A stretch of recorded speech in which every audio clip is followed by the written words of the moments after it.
السلام علیکم ورحمۃ اللہ۔ امام حنبل بغدادی فرماتے ہیں، ایک دفعہ مجھے عراق کے کسی گاؤں میں رات ہو گئی۔ میں ایک مسجد میں گیا لیکن چوکی دار نے مجھے وہاں سے نکال دیا۔ میں مسجد سے باہر فرش پر سو گیا۔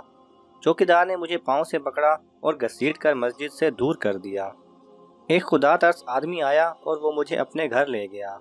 وہ شخص چلتے پھرتے، اٹھتے بیٹھتے ہر وقت استغفار پڑھتا تھا۔ صبح ہوئی تو میں نے اس شخص سے پوچھا کہ کیا آپ کو استغفار پڑھنے کا کوئی فائدہ بھی ہوا؟ تو اس نے جواب دیا، جی ہاں، میری ہر دعا قبول ہوئی سوائے اس کے کہ میری ملاقات امام احمد بن حنبل سے ہو جائے۔ میں نے کہا، میں ہی احمد بن حنبل ہوں اور تم دیکھو کہ مجھے کیسے گھسیٹ کر تمہارے پاس لایا گیا ہے۔ یہ قدیم مسلم تاجروں کی روایت تھی کہ وہ صبح دکان کھولنے کے ساتھ ایک چھوٹی سی کرسی دکان کے باہر رکھتے تھے۔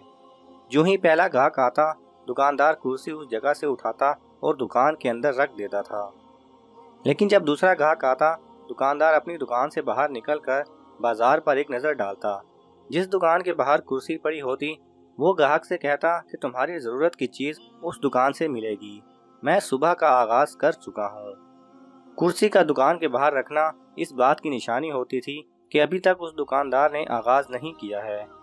یہ مسلم تاجروں کا اخلاق اور محبت تھی، نتیجتاً ان پر برکتوں کا نزول ہوتا تھا۔ اللہ سبحانہ و تعالی ہم سب کو بھی ایسے ہی اخلاق اور محبت عطا فرمائے، آمین۔ اگر آپ کو یہ ویڈیو پسند آئے تو اسے لائک اور شیئر کیجئے۔